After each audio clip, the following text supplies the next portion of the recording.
Pag-usapan naman natin ang makina ng Nissan Skyline. Carl nga pala to at sa video na to pag-uusapan natin ang RB26 engine. Bigyan ko lang kayo ng idea kung gaano kalakas ang RB26 engine nung una itong lumabas. 1989 noong lumabas ang RB engine at overpowered ang power output nito. Sunod-sunod ang panalo nito sa racing. Inulat ng Skyline ang Australian Touring Championship dahil tatlong sunod-sunod na taon, 1990, 1991, 1992, hindi mapigil ng mga Australiano ang mga panalo nito sa Australian Touring Championship. Hindi sila makapaniwala ng isang Japanese race car ang lumalampaso sa kanila sa sarili nilang home court. Wala silang magawa at dahil halimaw sa bilis ito, binansagan ng Australian news reporters ang Nissan Skyline na Godzilla. Based din sa isang halimaw ng Japan na mahirap talunin. Ang iconic na nickname ng Skyline, Godzilla. Legend level na ang Nissan Skyline GTR. At sa tingin ko, mas popular ito ngayon kaysa nung 90s. Kung gaano kapopular ang Skyline, ganun din kapopular ang engine nito sa mga enthusiast. Pag-uusapan natin ngayon ang makina ng Nissan Skyline, ang puso ng Godzilla, ang RB26 engine. Ang Nissan Skyline GTR R34 ay merong RB26 DETT engine. Ito ang naging engine ng R32 at R33. Ang ibig sabihin ng RB26 DETT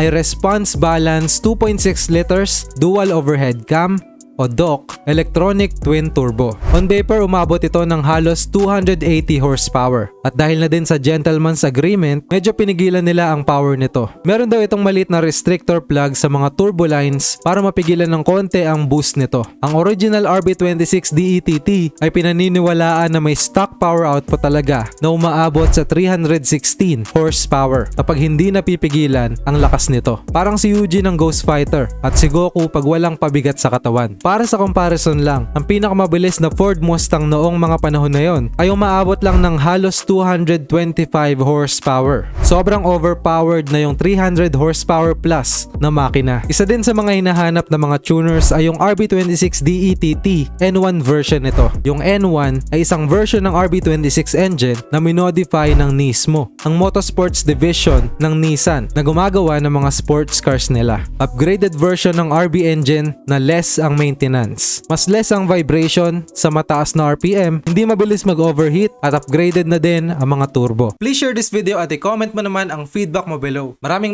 salamat sa panonood.